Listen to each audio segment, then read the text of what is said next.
但那魔兽的价值一定远高于驱魔怪，所以一旦魔神皇放行诸位，做好与魔神皇同轨。Dan sekarang saya mau menceritakan bocorannya kembali. Dan jangan lupa untuk subscribe, klik loncengnya, dan juga lupa like. Selamat menikmati. Gaskeun. Dalam kompetisi ini, penonton sama sekali tidak diizinkan untuk bersentuhan dengan para kontestan. Duduk di sana, jadi dia akhirnya kembali, dan tidak melupakanku. Melihat pemandangan sebelumnya, bahkan wasit utama Chen Zidian memiliki ekspresi mengerikan di wajahnya, berpikir dalam hati, anak-anak muda zaman sekarang benar-benar semakin berani. Tetapi tindakan Lin Xin sama sekali tidak melanggar aturan. Dia telah membuktikan kekuatan sinar birunya kepada seluruh penonton sebelum menuliskan dua kata ini.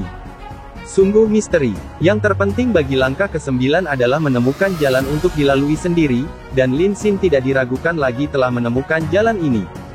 Dia melepaskan diri dari pelemparan sihir tradisional dan menemukan alternatif, menciptakan rutenya sendiri. Mungkin dia tampak sedikit lebih rendah dalam hal skala serangannya, tetapi kekuatan serangannya jelas berada di antara para penyihir api teratas. Pelepasan sihirnya yang instan membuat kemampuan bertahannya di medan perang tidak diragukan lagi sangat hebat, dan membuatnya tidak memerlukan bantuan dari panggilan lainnya.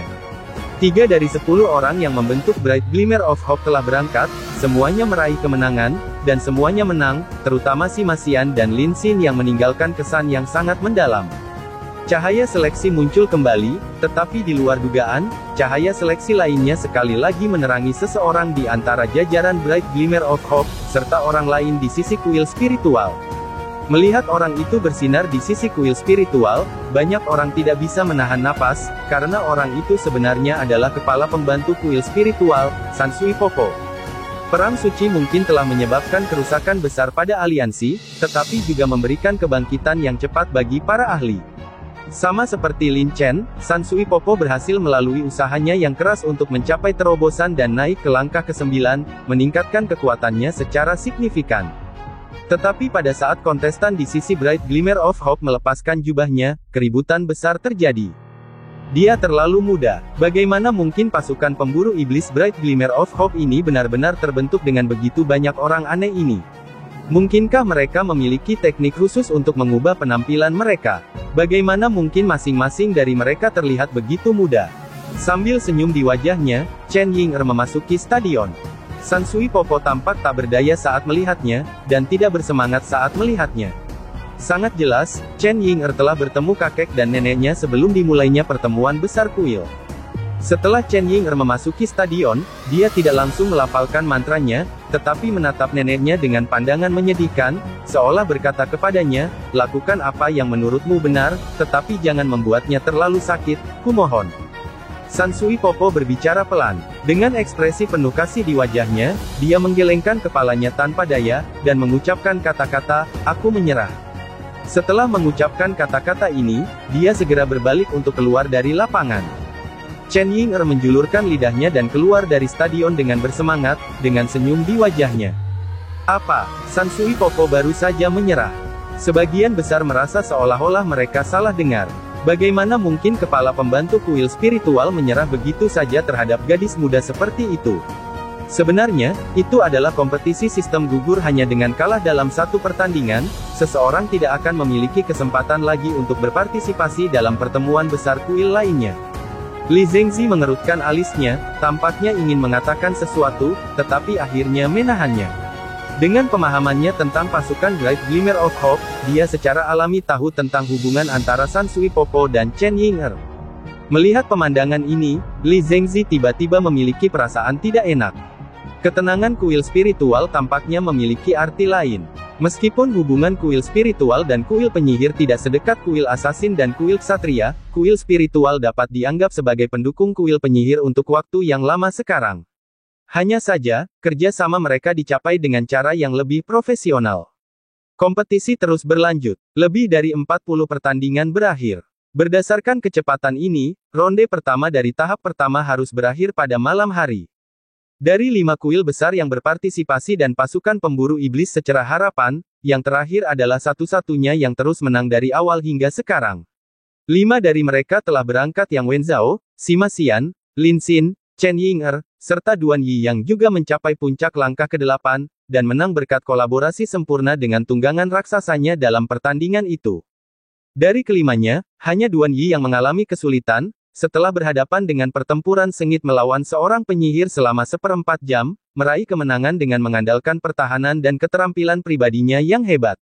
Pada saat pertandingan ke-48, kandidat ke-6 dari Bright Glimmer of Hope menjadi sasaran cahaya seleksi, dan kali ini dialah yang berdiri di barisan paling kiri.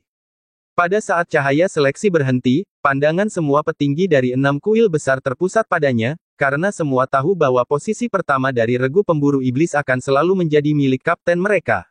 Dan kapten Bright Glimmer of Hope tidak lain adalah Long Hao Chen. Jadi setelah lebih dari 4 tahun berlalu, Long Hao Chen akhirnya muncul kembali. Keberuntungan Long Hao Chen sangat kurang, karena yang lainnya yang dipilih secara mengejutkan adalah Kepala Kuil Prajurit, Qiyu Yonghao, kekuatan nomor 1 Kuil Prajurit.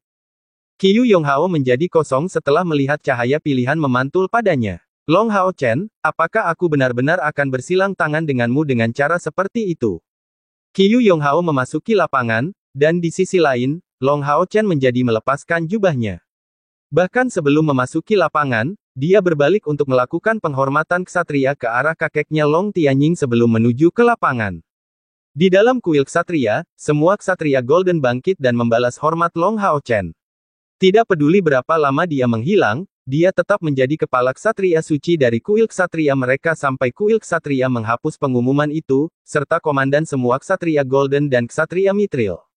Tidak hanya kuil ksatria yang mengenali Long Hao Chen, tetapi kuil assassin, kuil pendeta, kuil prajurit, dan kuil penyihir semuanya memiliki banyak orang yang mengenalinya. Meskipun Long Hao Chen tidak muncul untuk waktu yang lama selama Perang Suci, dia meninggalkan kesan yang mendalam di kuil assassin, warrior, dan mage. Dan dalam pertempuran berdarah di jalur pegunungan selatan, dia bahkan menjadi pahlawan yang menyelamatkan benteng. Sejarah tidak akan mudah dilupakan. Tidak peduli berapa lama waktu berlalu, mereka masih mengenali wajah Long Hao Chen. Secerca harapan yang cerah ternyata adalah pasukan pemburu iblis miliknya. Semua orang yang tidak mengenal Long Hao Chen tetapi tidak mengenal anggota lainnya, memiliki pemikiran yang sama. Namun, para petinggi yang benar-benar menyadari arti keberadaan Long Hao Chen semuanya memiliki pemikiran yang berbeda.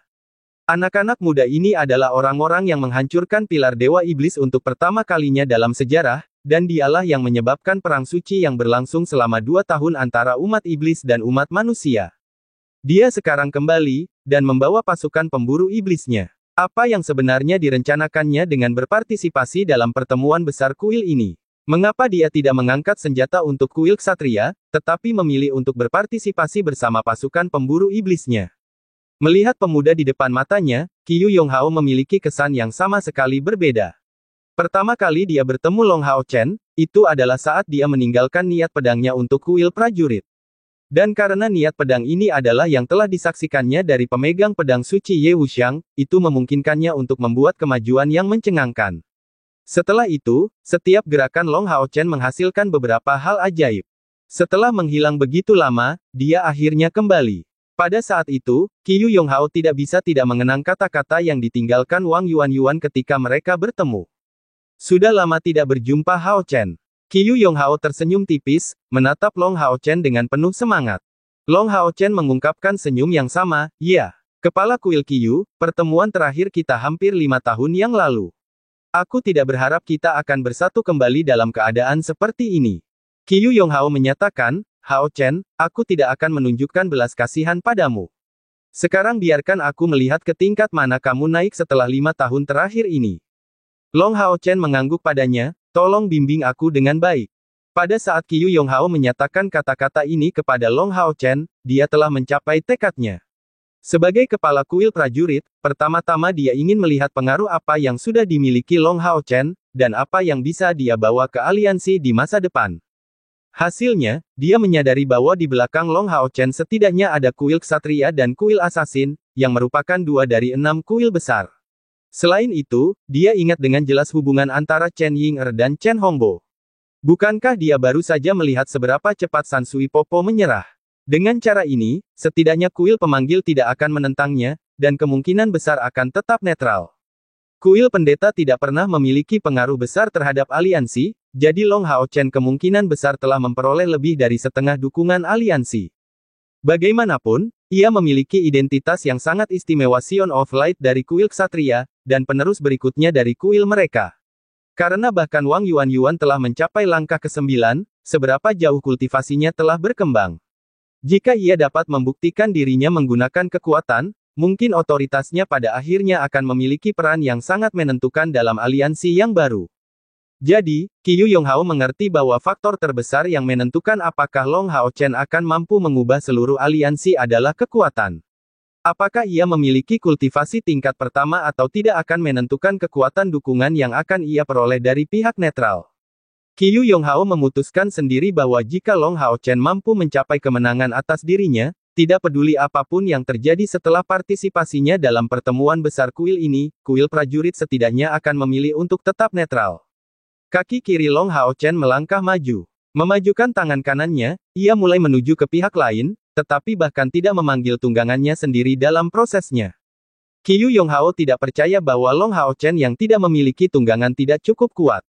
Keduanya terpisah oleh jarak hampir 200 meter, namun tinju Long Hao Chen memberikan perasaan yang dapat meningkatkan suhu di seluruh stadion, menyebabkan perasaan hangat dan menindas turun padanya. Qiyu Yonghao juga merupakan seorang yang kuat dan berpengalaman, dan langsung merasakan hal tersebut.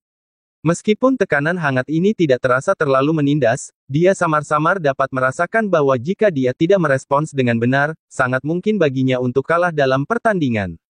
Long Hao Chen melepaskan tinjunya, sementara Qiyu Yonghao melepaskan niat pedangnya.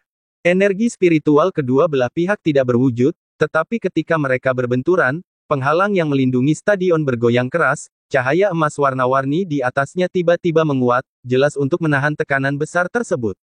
Saat itu juga, semua orang melihat Long Hao Chen tiba di depan Qiyu Yonghao, dan mengarahkan pukulan lain ke kepala kuil prajurit ini. Wajah Qiyu Yonghan membeku, tidak menyadari siapa yang memiliki keuntungan dalam bentrokan pertama. Menghadapi tinju Long Hao Chen, dia menguatkan lengannya untuk memblokir serangan itu. Kedua pihak jelas memiliki tingkat kekuatan yang sangat tinggi, menahan sebagian besar energi spiritual mereka sebagai cadangan. Ini tampak seperti bentrokan fisik sederhana, tetapi semua orang tahu bahwa pertempuran semacam ini sebenarnya yang paling berbahaya, karena ledakan energi spiritual dapat menyebabkan efek skala tanah longsor. Qiyu Yonghao menangkis tinju Long Hao Chen dengan lengannya, dan mereka berdua terhenti di tengah. Seketika, semua penonton melihat kilatan cahaya keemasan bersinar di dada Long Hao Chen. Saat berikutnya, Qiyu Yonghao yang baru saja menahan serangan Long Hao Chen tiba-tiba terdorong ke belakang, berbenturan keras dengan penghalang lapangan pelatihan. Untuk mengirim kepala kuil prajurit terbang hanya dengan tinju. Melihat pemandangan ini, bahkan Li Zhengzi tiba-tiba berdiri dari tempat duduknya. Li Zhengzi dan dia adalah teman lama, jadi dia secara alami memahami kultivasi Qiyu Yonghao dengan baik. Selama beberapa tahun terakhir, Qiyu Yonghao selalu berlatih dan mencari terobosan dengan tekun, kultivasinya akhirnya berhasil menembus peringkat kedua dari langkah ke-9, energi spiritual internalnya sudah berada di atas 260.000. Dia adalah salah satu teratas di seluruh aliansi kuil, serta nomor satu di kuil prajurit, setenar dewa perang yang paling kuat. Namun dalam pertukaran pukulan sebelumnya, dia benar-benar dihancurkan oleh tinju Long Hao Chen. Apa artinya? Itu berarti bahwa tingkat spiritual Long Hao Chen bahkan lebih tinggi. Pada tingkat langkah ke-9, untuk menghancurkan lawan tanpa menggunakan kemampuan apapun akan membutuhkan celah setidaknya 50.000 energi spiritual di antara keduanya. Tetapi bagaimana ini bisa terjadi? 4 tahun sebelumnya, energi spiritual Long Hao Chen mencapai paling banyak 30 atau 40.000. Mungkinkah dia sudah naik ke peringkat ketiga dari langkah ke-9 dalam rentang waktu 4 tahun yang singkat? Li Zhengzi untuk pertama kalinya merasakan ancaman besar dari Long Hao Chen. Dia tidak hanya kembali, tetapi juga dengan kekuatan yang jauh melebihi kekuatannya sendiri. Dia mulai takut bahwa pasukan pemburu iblis secerca harapan tidak hanya memiliki tujuan untuk melatih diri mereka sendiri. Ketika Qiyu Yonghao menghantam penghalang, tubuhnya langsung terdorong ke belakang, dan pedang setinggi 10 meter di belakang punggungnya juga menyerang, berubah menjadi entitas emas besar yang menebas Long Hao Chen. Ini bukan senjata, tetapi niat pedang murni, domain Qiyu Yonghao. Demi mengejar esensi sejati dari niat pedang, Qiyu Yonghao memfokuskan pemahaman domainnya ke niat pedang. Domain niat pedangnya dapat menandingi alat ilahi. Satu penggunaannya sudah dapat membelah langit dan bumi. Menghadapi serangan pedang emas besar ini, Long Hao Chen berdiri kokoh di atas kakinya. Tangan kanannya menunjuk ke langit, lalu gelombang cahaya pijar keluar dari tubuhnya, berubah menjadi cahaya putih yang membumbung darinya. Sinar pedang ini tampak jauh lebih kecil dari niat pedang Qiyu Yong, karena ukurannya seperti pedang anggar biasa, tetapi saat itu muncul, Qiyu Yonghao memanfaatkan sepenuhnya domain of sword intent-nya merasakan getaran yang hebat. Tubuh Long Hao Chen bergoyang sedikit dan mundur 2 langkah, tetapi cahaya keemasan yang sebelumnya memancar keluar dari dadanya melintas saat langkahnya menjadi jauh lebih mantap. Domain of sword intent milik Qiyu Yonghao telah memenuhi atmosfer sepenuhnya, hanya untuk berhenti di depan pedang putih itu.